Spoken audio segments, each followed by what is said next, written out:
Before we begin this video, I want to say thank you for the feedback. My tone and tempo will be adjusted for this video, so let me know how that goes. Anyway, let's get into it. Checking the scale every hour of every night is a coping mechanism, hoping the number goes up so we can say we're getting big. This is what the majority of us do when bulking. Now, bulking in the gym is basically what a promotion is to the workforce.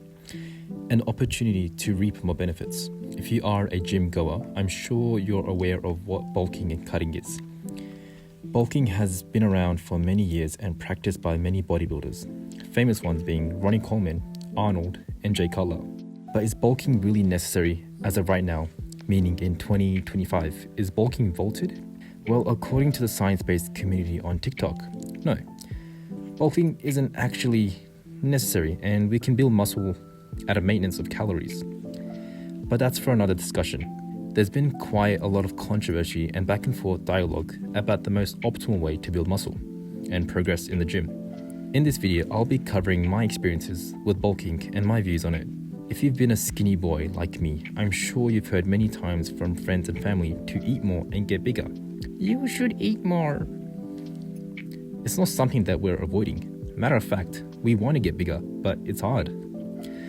Our fast metabolism secretly is actually sonic in disguise, and it works faster than it ever has. Bulking and eating is a heavy task on us. Our stomach refuses to eat more, and we simply can't fit this much food in one day to grow. Well, I was in the same position, and actually I still might be in the same position depending on what you consider big and bulky. But I have experience, so I'll speak on this matter. First of all, with bulking, you're eating at a surplus of your maintenance calories. This means as humans, we use energy and gain energy from food on a daily basis. How much food we need to function on a daily basis is our maintenance calories. The body simply doesn't require more at this stage because it's fine functioning at this number. However, with bulking, you want to gain the weight, so you eat more than your maintenance calories. So in practice, let's say you need 2,400 calories for maintenance, and to grow, you should eat more than 2,400. So it could be 2,800, for example. There's a slight surplus, which is roughly 200 to 300 calories over maintenance. And it can go to lengths known as dirty bulk, which is over 1,000 calories, so 3,400. I hadn't actually known this beforehand when I started bulking. All I knew was to eat more and use the scale as a tracking metric, which worked to a certain extent, and it'll still work, but it can be organized better. Think of it this way.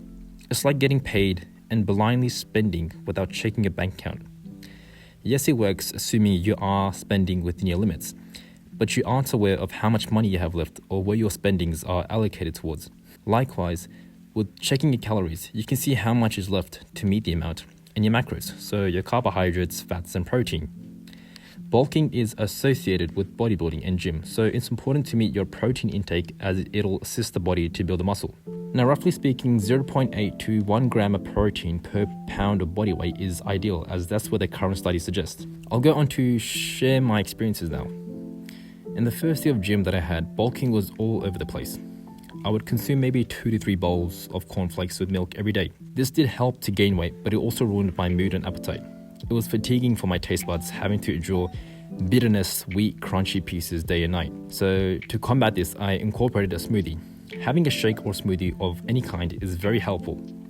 Think of it as a time travel button in a video game. It saves time, allowing you to consume lots of calories within minutes. I strongly recommend everyone who's bulking to use this method.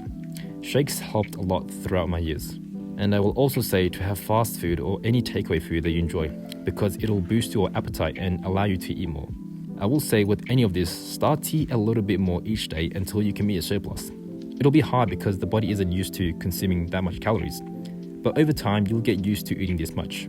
It'll still be difficult, but the body will become used to it. Just like driving a car in peak traffic in the city. It's a hassle, but over time the mind becomes accustomed to it. The traffic hasn't gotten any less, nor has the city become any quieter, but the mind is prepared and capable of handling the road.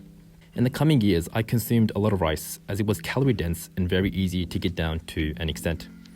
I started using Greek yogurt. Honestly, this was a game changer. Because 1, it's high in protein. 2, it's just like smoothies, easy to gulp down. And 3, it's dense in calories. It's a no-brainer to incorporate it. Greek yogurt helps to bring in the extra protein and calories for your meals. It's like the backbone of the diet. It ensures you're capable of meeting the calories. Eventually, only since last September, I've started to track calories and protein after my friend suggested it. The difference is noticeable. In terms of muscle building, I will say I have progressed, but I wouldn't say much has changed. But it has made the experience more manageable. Previously, I would use the scale metric as an indication of progression. But now, I use the calorie intake as a metric, and it brings a peace of mind knowing you've burnt your calories and you're at pace. The protein intake was also beneficial because I would also know how much protein was left in the day, and so I could manage my meals according to my macros and calories. The bulking experience is a fatiguing one, so I would say it holds a reward that you can possess for years to come. A few things to consider when bulking that I faced. You shouldn't drastically change your diet when bulking after coming off of a cut or after a long period of time where you haven't been eating at a surplus. Now, what do I mean by this? For example, in Ramadan, you fast for 30 days. This changes the caloric maintenance and reduces it to compensate for the fasting. If after Ramadan you suddenly upped the calories to 4,000 when it was 2,000 originally, your body won't have the time to adjust properly. And so what happens is you'll start to have indigestion problems, which isn't fun. This is what I experienced, so I'm hoping this will at least give you a warning so you're aware. Going to the gym helps a lot because simply the body's fighting against you when you're bulking. It needs a reason to eat more. Going to the gym, lifting weights and cardio burns calories and makes you hungry. The body can use that excuse to eat more.